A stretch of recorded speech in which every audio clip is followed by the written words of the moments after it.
You, John Fitzgerald Kennedy, do solemnly swear. I, John Fitzgerald Kennedy, do solemnly swear. That you will faithfully execute the office of President of the United States. That I will faithfully execute the office of President of the United States. And will, to the best of your ability. And will, to the best of my ability. Preserve, protect, and defend the Constitution of the United States. Preserve, protect, and defend the Constitution of the United States. So help you God. So help me God.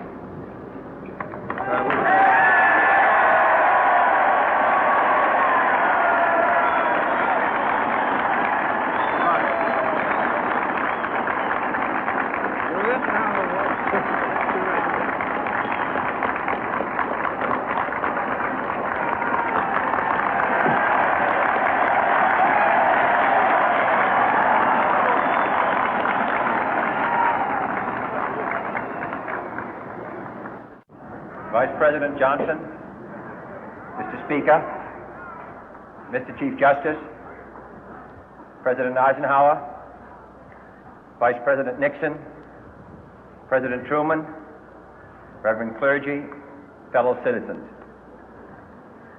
We observe today not a victory of party, but a celebration of freedom, symbolizing an end as well as a beginning, signifying renewal as well as change.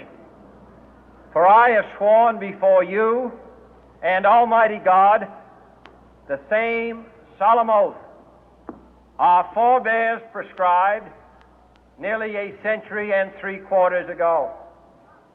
The world is very different now, for man holds in his mortal hands the power to abolish all forms of human poverty and all forms of human life. And yet the same revolutionary beliefs for which our forebears fought are still at issue around the globe. The belief that the rights of man come not from the generosity of the state, but from the hand of God. We dare not forget today that we are the heirs of that first revolution. Let the word go forth from this time and place to friend and foe alike that the torch has been passed to a new generation of Americans born in this century, tempered by war, disciplined by a hard and bitter peace, proud of our ancient heritage, and unwilling to witness or permit the slow undoing of those human rights to which this nation has always been committed and to which we are committed today at home and around the world.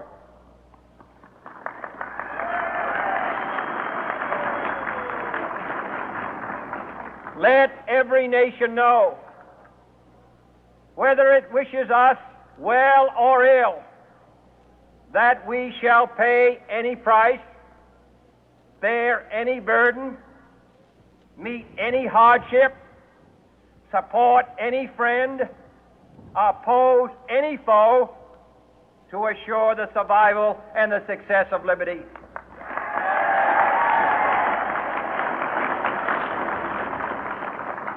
This much we pledge and more. To those old allies whose cultural and spiritual origins we share, we pledge the loyalty of faithful friends. United, there is little we cannot do in a host of cooperative ventures.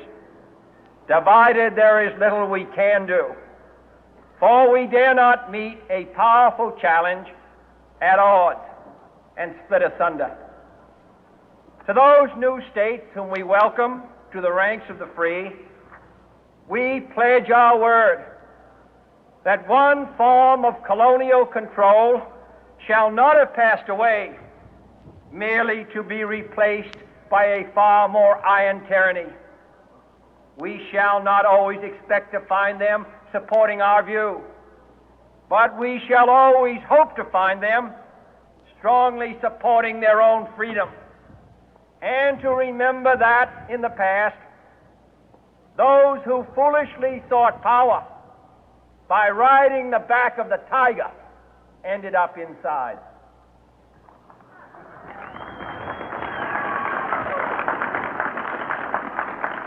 To those people in the huts and villages of half the globe struggling to break the bonds of mass misery, we pledge our best efforts to help them help themselves for whatever period is required, not because the communists may be doing it, not because we seek their votes, but because it is right.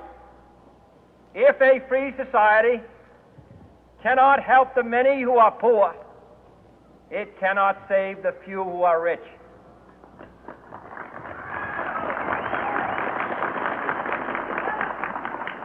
To our sister republics south of our border, we offer a special pledge to convert our good words into good deeds, in a new alliance for progress, to assist free men and free governments in casting off the chains of poverty. But this peaceful revolution of hope cannot become the prey of hostile powers. Let all our neighbors know that we shall join with them to oppose aggression or subversion anywhere in the Americas. And let every other power know that this hemisphere intends to remain the master of its own house.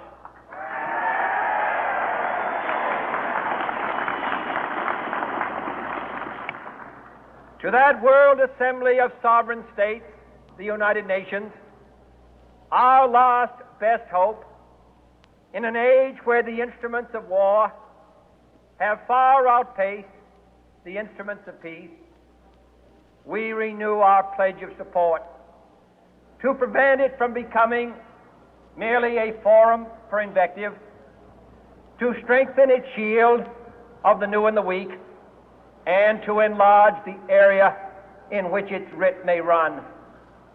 Finally, to those nations who would make themselves our adversary, we offer not a pledge, but a request that both sides begin anew the quest for peace. Before the dark powers of destruction, unleashed by science, engulf all humanity in planned or accidental self-destruction, we dare not tempt them with weakness, for only when our arms are sufficient beyond doubt can we be certain beyond doubt that they will never be employed.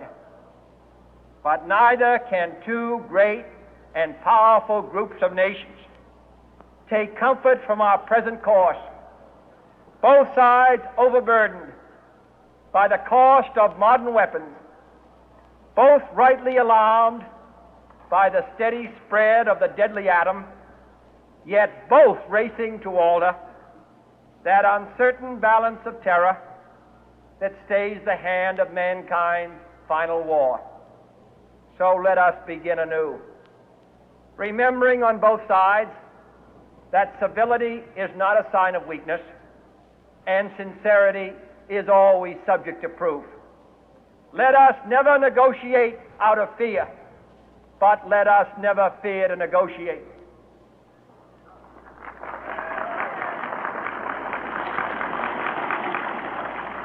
Let both sides explore what problems unite us, instead of belaboring those problems which divide us.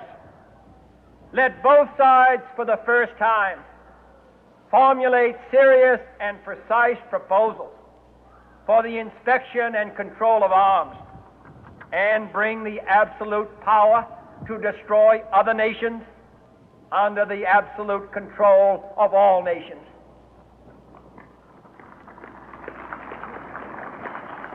Let both sides seek to invoke the wonders of science instead of its terrors. Together, let us explore the stars, conquer the deserts, eradicate disease, tap the ocean depth, and encourage the arts and commerce. Let both sides unite to heed in all corners of the earth the command of Isaiah to undo the heavy burden and let the oppressed go free.